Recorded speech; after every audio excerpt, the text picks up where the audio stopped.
시청자 여러분 안녕하세요. 자, 오늘은 부동산 PF에 관련돼서 준비를 해봤습니다. PF에 대해서 걱정이 많으신 분들도 상당히 많은 것 같아서 과연 이 PF가 뭔지 정말 위험한 건지 앞으로 그리고 그런 위험성이 부동산에 이제 큰 영향을 미칠 수 있는지 없는지를 알아보려고 준비를 했고요. 사실 이 내용을 처음에 준비를 하면서 PF 여기에 대해서 세부적으로 이렇게 준비를 하려고 했는데 준비하다 보니까 굉장히 어렵습니다. 어려운 용어들도 나오고 하나씩 뭐 표라든가 이런 거 막 데이터 같은 거를 같이 봐야 되는데 이게 한눈에 쉽게 알 수 있는 내용들이 아니더라고요. 그래서 이걸 시청해 주시는 분들 입장에서는 알기 쉽고 피부에 와닿고 정확히 이제 이해가 돼야 되는 부분이어야 되는데 세부적으로 얘기하다 보면은 남는 게 없을 것 같아서 오히려 쉽게 간단하게 꼭 알아야 될 부분만, 핵심적인 부분만 이제 안내를 해 드릴 겁니다. 과연 PF가 뭔지, 그리고 지금 상황은 어떤지, 왜 이렇게 위험하다는 얘기들이 나오는지, 그리고 그 위험성이 앞으로 지속될 건지 아닌지, 그리고 PF 여부를 떠나서 PF의 위험을 피하는 방법까지, 지역이 혹시 있는지, 그런 방법이 있는지에 대해서 같이 얘기를 나누는 시간을 가질 거예요. 자, 일단은 PF가 뭔지부터 한번 설명을 드리겠습니다. 자, PF는요, 부동산 개발을 하면서, 그러니까 아파트를 새롭게 생긴다던가 아니면 상가를 짓는다던가 이제 부동산 관련된 개발을 했을 경우, 그 개발을 해서 나중에 추후에 완성이 됐을 때 그런 미래 가치, 뭐가 많이 가격이 오를 수 있거나 완성이 됐을 경우에 가치를 판단을 해서 이 정도면 되겠다 하는 그 부분에 어느 정도 사업이 잘 되겠어, 진행이 잘 되겠다, 그런 걸 염두에 두고 자금을 미리 빌려주는 걸 PF라고 합니다. 자, 그런데 왜 이 PF가 문제가 됐냐? 아무래도 누구나 다 들었겠지만 이제 레고랜드 사태가 터졌습니다. 자, 이게 왜 문제가 됐냐? 자, 강원도 중도개발공사에서 이제 특수목적의 법인을 설립을 하면서 말 그대로 레고랜드를 개발을 해야 되는데 굉장히 중도라는 굉장히 큰 규모를 개발함에 있어서 막대한 자금이 들어가겠죠. 그래서 그 자금을 빌리거나 은행이라던가 캐피탈사한테 요청을 해야 되는데 그거를 강원도에서 지급 보증을 해주는 거예요. 자, PF인데 이게 뭐 이자도 많이 받고 예를 들어서 사업성 여부를 떠나서 강원도라는 어찌 보면 지자체, 믿을 만한 지자체에서 지급 보증을 해준다는 건 말 그대로 빌려주면 돈은 확보를 할 수 있겠다, 위험성이 없겠다, 그렇게 판단을 해서 이게 투자증권에서 콘소시엄을 새로 만들어서 여러 군데 자금이 워낙 크다 보니까 여러 증권들 아니면 여러 회사들에서 합쳐서 돈을 빌려줘서 PF를 이제 실행을 하게 됩니다. 그런데 이 강원도에서 지급 보증을 하지 않겠다 하면서 부도 사태가 난 걸 레고랜드 부도 사태라고 하는 거예요. 최근에 뭐 다시 또 이제 지급 보증 다시 하겠다고 얘기를 했지만 사람들 입장에서 생각을 해볼게요. 아니 PF, 그러니까 돈을 빌려주는 사람 입장에서 무엇보다 원금 회수뿐만이 아니고 문제 없이 진행이 될 수 있을 말 그대로 지자체, 소위 말해서 정부가 보증을 해주는 그런 사업까지도 이렇게 문제가 되는데 나중에 내가 원금 회수는 할 수 있을까? 위험성이 굉장히 커지죠. 그래서 이제 사람들이 걱정을 많이 하는 거고, 그 말 그대로 투자를 하거나 돈을 빌려주는, 자금을 빌려주는 회사 입장에서는 리스크가 있는 거예요. 아니, 강원도라는 지급보증을 해주는 사업까지도 이런 문제가 터지는데 어떻게 돈을 빌려줄 수 있겠어? 그렇죠? 그런 부분 때문에 이 부도 사태가 나면서 이게 연쇄 반응으로 사람들 심리적인 부분도 당연히 작용을 할 거고요. 말 그대로 우량한, 무조건 확보가 되는, 문제 없는 거라 생각했던 부분에 있는 채권이 부도가 날 수 있다라는 위험성, 그런 걱정이 생기는 거죠. 자, 그리고 이 걱정이 왜 이렇게 많이 생겼냐? 우리가 과거를 통해서 학습한 게 있기 때문입니다. 자, 뭐냐? 자, 2011년에 저축은행 사태가 예전에 있었죠. 이게 뭐냐면 부동산 PF가 화랑일 때입니다. 말 그대로 그러니까 PF, 부동산 PF, 돈을 빌려주는 사람 입장에서는 금리도 일반 개인한테나 작은 회사들한테 빌려주는 것보다 더 많은 이문을 남길 수가 있고, 또 개발이 완료가 됐을 경우, 예를 들면 뭐 분양이 완판이 됐을 경우 추가적으로 거기에 나는 개발 이익을 같이 쉐어하는 그런 상품성이 굉장히 좋은, 그러니까 말 그대로 빌려주는 거 대비해서 남는 게 많은 사업이다 보니까 너도 나도 끼어들게 됐고, 그 중에 이제 부산저축은행이 그 중에 또 한 군데서 이제 빌려주는 거였는데, 이때 말 그대로 미분양 사태부터 시작해서 부동산이 조금 흔들리기 시작합니다.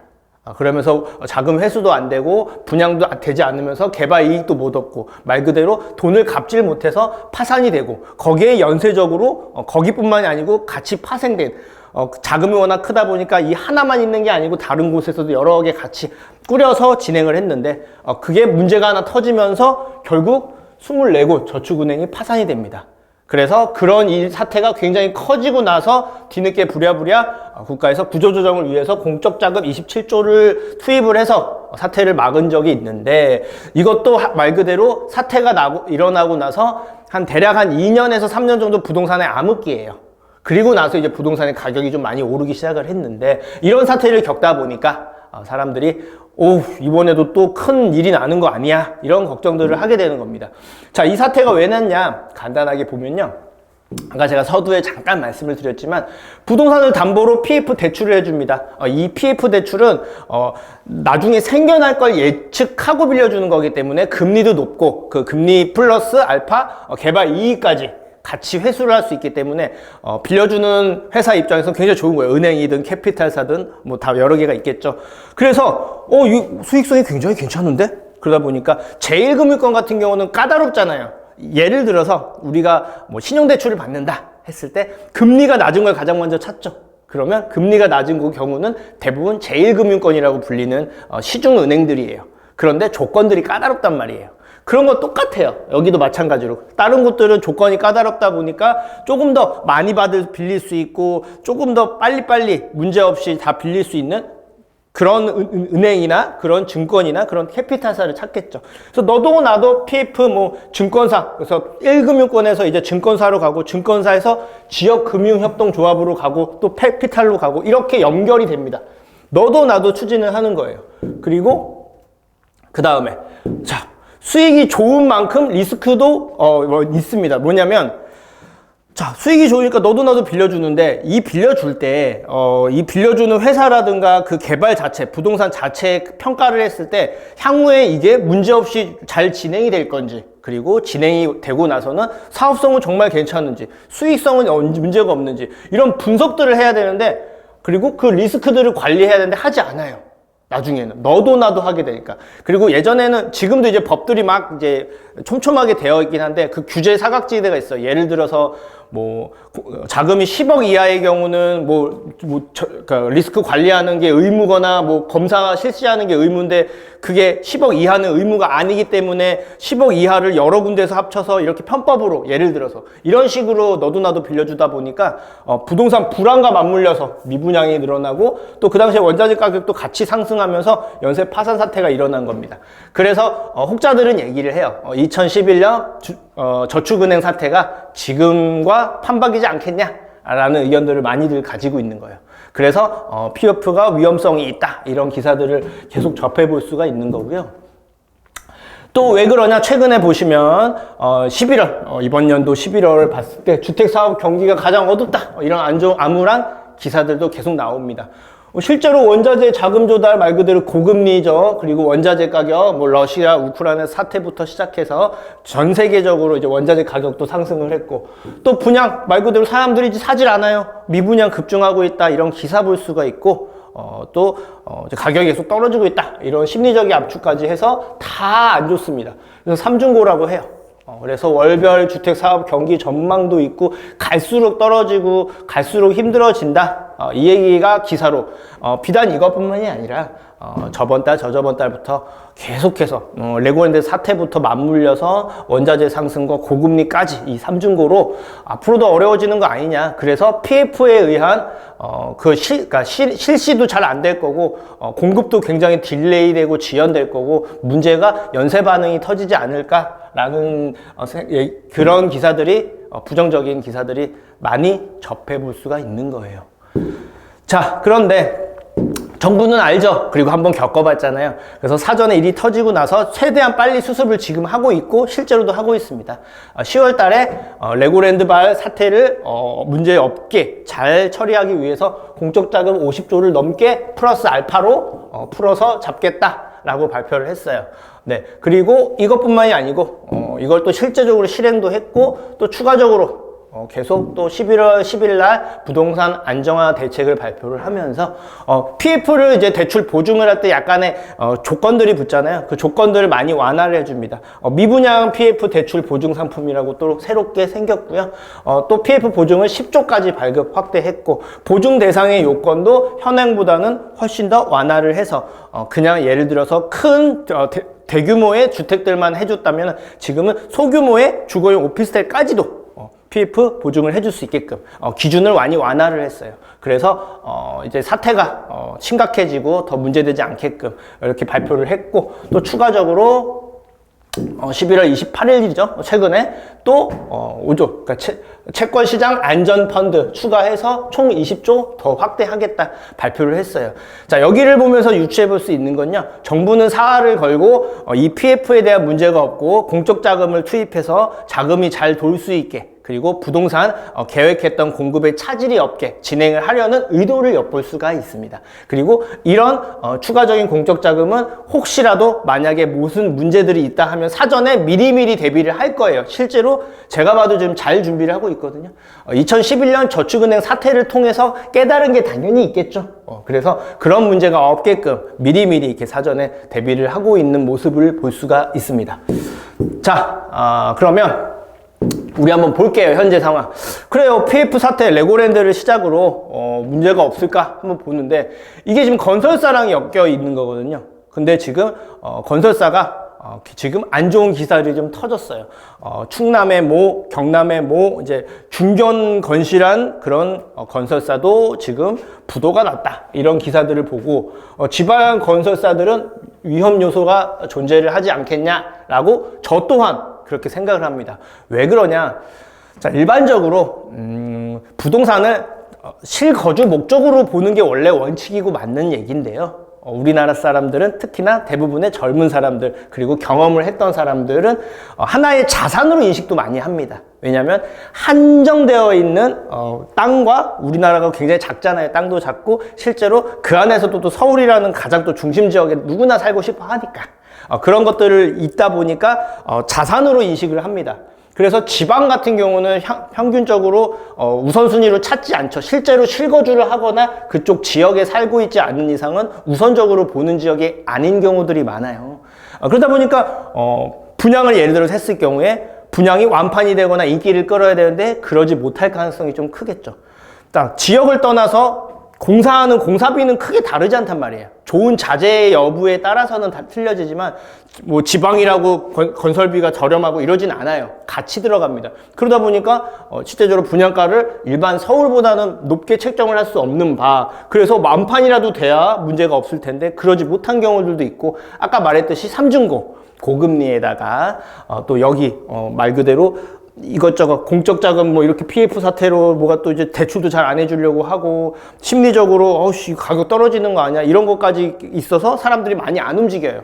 그래서 이 미분양 위험성은 당분간 지속될 가능성이 큰 거예요. 그래서 아무래도 현재 기준으로 그리고 앞으로 봐도 지방 건설사는 위험 요소가 존재는 한다. 하지만 이런 경우가 자세히 보시면 사업성 안 좋은 경우가 많아요. 아까 제가 말한 사업성이 말 그대로 분양가나 이런 부분들이 좀 높게 잡으면 말 그대로 진행을 함에 있어서 진행이 잘 됐을 때 문제없이 이렇게 자금 회수들이 될 텐데 그렇지 않은 경우가 많다라는 건 곧 위험 요소가 크다라는 점이죠. 그래서 이게 저도 이제 좋은 말씀도 드리고 싶고 좀 약간 긍정적인 요소를 드리고 싶은데 이 PF 사태라는 게 실제적으로 지방 그러니까 인기를 끌고 있지 않는 지역 같은 경우는 확실히 위험 요소가 존재를 합니다. 그래서 아마 제가 판단키로는 이런 지방들이나 조금 쉽지 않은 부분들 같은 경우는 규제 좀 시세보다 좀 가격이 저렴하게 책정이 되더라도 실거주 의무라던가 아니면 전매 제한 이런 부분은 조금 더 완화 혜택을 줘야 되지 않나 그런 생각이 들고요. 자, 다음 정부는 아까도 말씀드렸지만 계속 이 PF 문제를 터지기 전에 문제 없이 해결하려고 할 겁니다. 왜 그럴까? 공급이에요. 첫째도 공급, 둘째, 셋째도 정부는 공급입니다. 이 공급이 잘 돼야 돼요. 안 그래도 지금 거래도 활발하지 않고 가격이 일단 예전에는 굉장히 가격이 올랐다가 지금 또 떨어지고 있어서 정부가 어쨌든 부동산 안정, 가격을 낮추겠다는 그 방침은 맞아요. 그런데 문제는 뭐냐? 거래가 안 되고 추후에 공급이 안 되면요. 다시 말 그대로 살려고 하는 사람들이 있는데 물건이 없으면 말 그대로 그 물건의 가격이 올라가겠죠. 그런 안 좋았던 경험을 계속 반복하게 되는 거예요. 그래서 공급을 해야 되는데 이 PF 사태가 터지게 되면은 돈이 안 도는 거예요. 쉽게 말해서. 자금이 안 도는데 건설하는 사람들 입장에서는 자금이 없으니까 빌려야 되는데 빌려주질 않아. 이러면 진행이 안 되겠죠. 그렇기 때문에 이 부분을 원활히 해결하기 위해서는 PF 문제를 해결해야 합니다. 그래서 공적 자금도 얘기하는 거고 추가로 계속 자금을 푸는 거고 그 기준도 계속 완화를 하는 겁니다. 그리고 이 부분은 시장 상황을 봐가면서 조금이라도 위험하다 싶으면 계속 시장에 시그널을 줄 거예요. 걱정하지 마세요. 그만큼 우리가 문제 없게끔 처리하겠습니다. 라는 시그널을 추가적으로 계속 진행을 할 겁니다.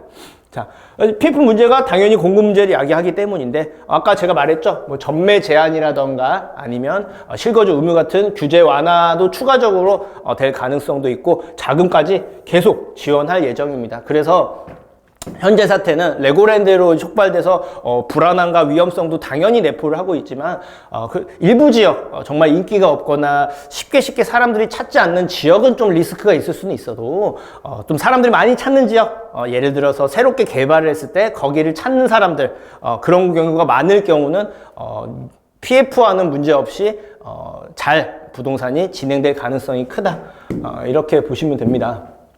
자, 그러면 우리는 어떻게 해야 되냐? 자, PF가 조금 더 심각해지고 아니고의 여부를 떠나서 그 문제가 없는 지역의 부동산을 확보를 하고 있으면 좋겠죠.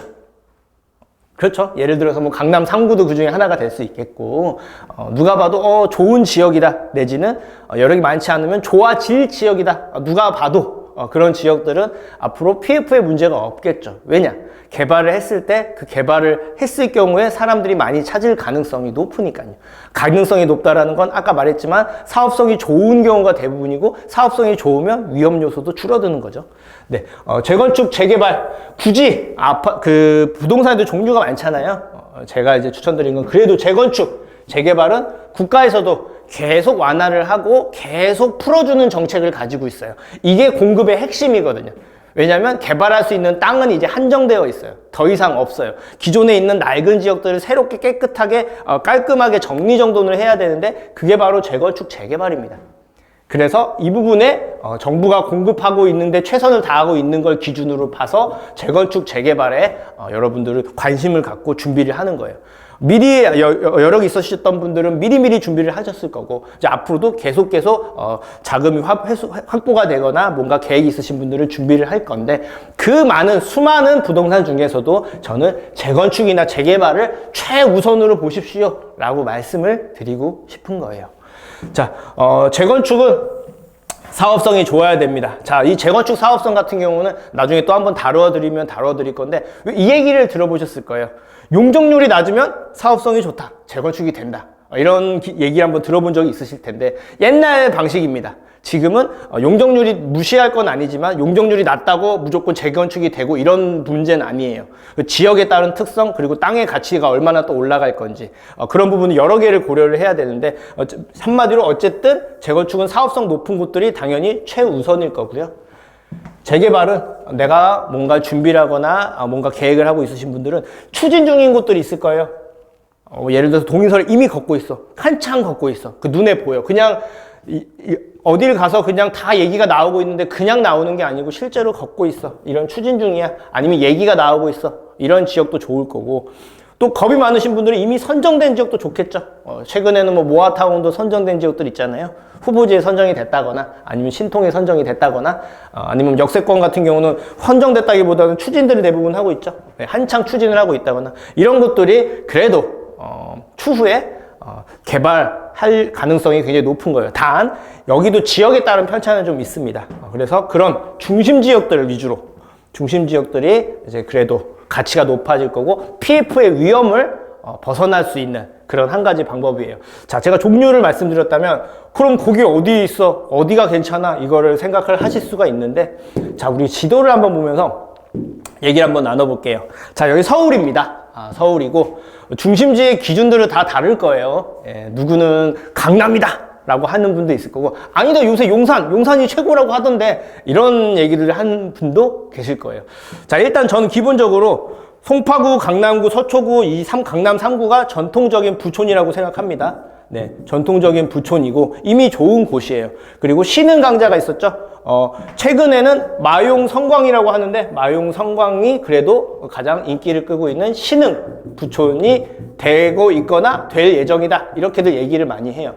자, 이 안에서 이렇게 놓고 보고, 이 안에서 이 근처들, 예를 들면 동작구도 있죠, 바로 옆에. 여기 강동구도 물론 마찬가지고, 여기 같은 경우는 위쪽에 중구까지도 중심권이라고 저는 일단 보고는 있습니다.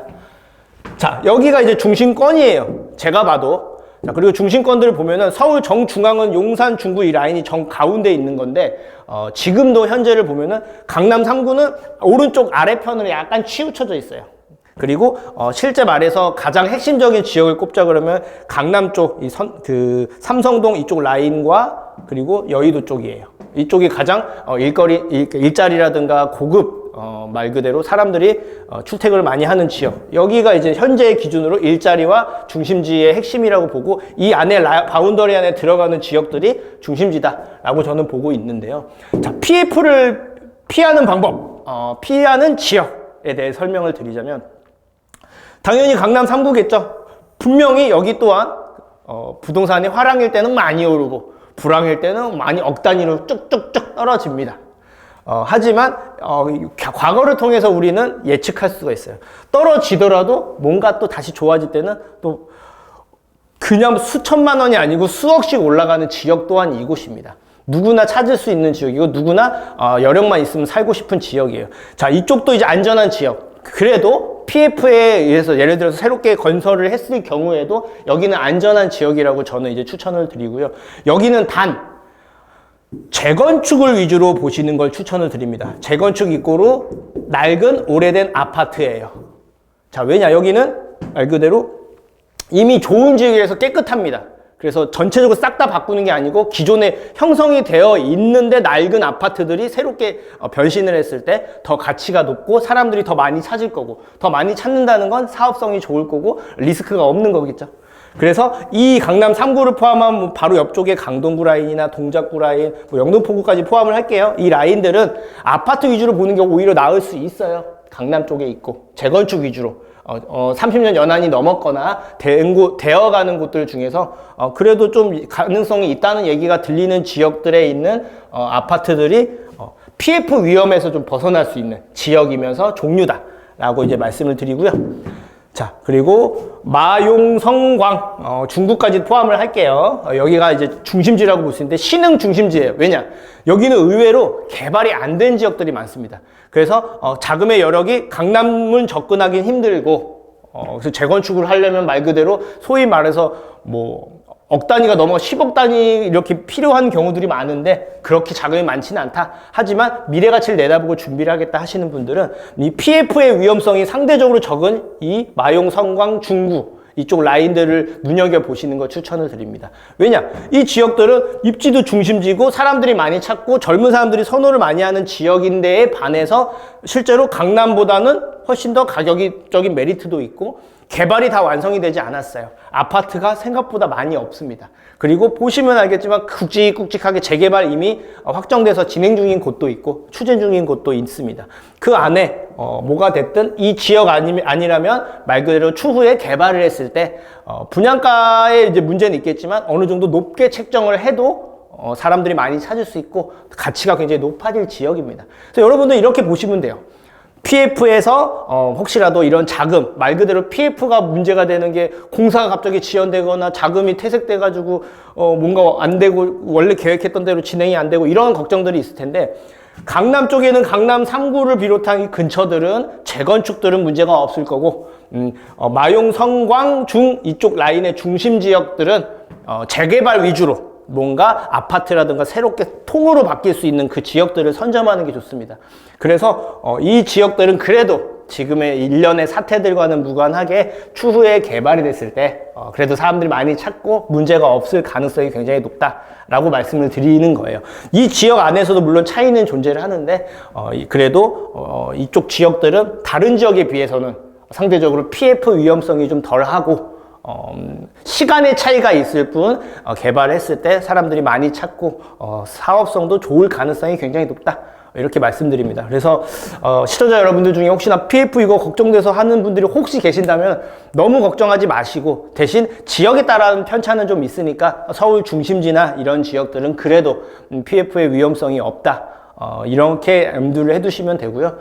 다음 주 이 시간에도 더 좋은 내용, 알찬 정보로 시청자 여러분들에게 인사를 드리도록 하겠습니다. 끝까지 시청해 주셔서 감사합니다.